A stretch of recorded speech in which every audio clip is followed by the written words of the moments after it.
time now to get ourselves in shape. It's summertime. We should always be in shape all year round, but we think about it more in the summertime. We've got a nutritionist coming in, a wellness expert, Ashley Marriott, joining us live right now. Ashley, so good to see you. How are you today?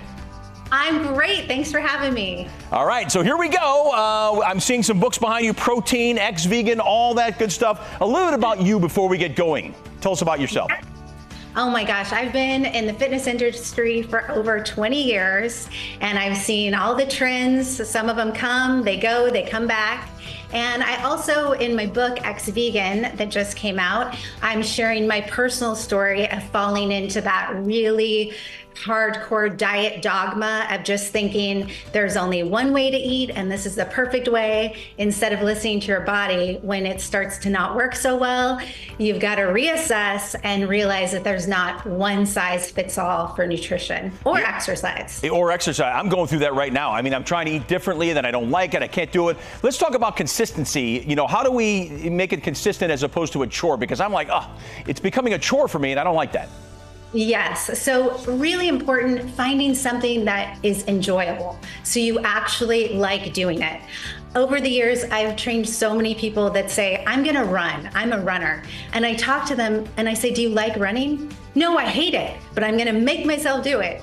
So that doesn't work very well. So find something you actually enjoy and make it realistic. So you have to schedule it. You have to make it a non-negotiable, and just try to be a little bit less intense on all in. You know, I'm gonna work out 5 days a week, because then you set yourself up to miss a day and then you quit.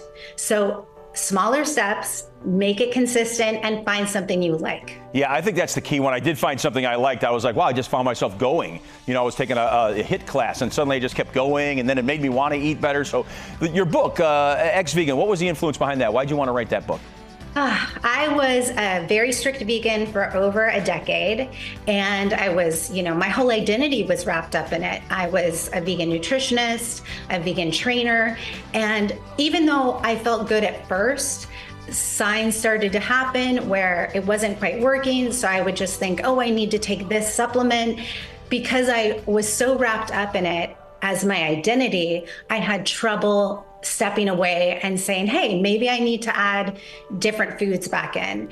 And it's my journey and my cautionary tale. No matter what diet you're doing, if it's super restrictive, you might need to look at it long term. It might work for a while, and when it stops working for you, for me, for example, I couldn't get pregnant. That's a red flag.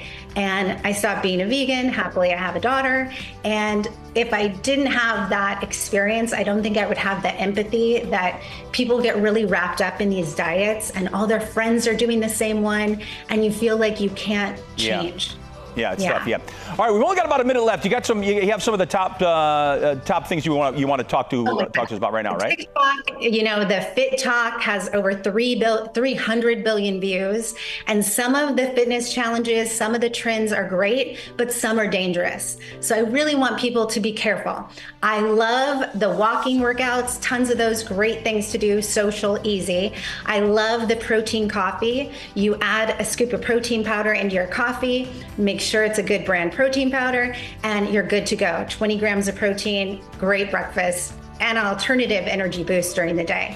Things to avoid: the high heat workouts. So you're working out in a room over 100 degrees. It's a recipe for disaster. People think they're working harder because they're sweating a lot, but you can get heat stroke, you can get faint, you're dehydrated, skip it. Yeah. Wow. Okay. Well, thanks for all the tips. I really appreciate it. I wish we had some more time. We'll have you come back so we can talk a little bit more. We're all trying to get ourselves in shape. And I mean, I like the one about the heat. I'm going to stay out of the hot rooms as well, too. But the coffee, I'm thinking about that. So I might put a little something protein in my coffee. Ashley, I appreciate it. Thanks so much.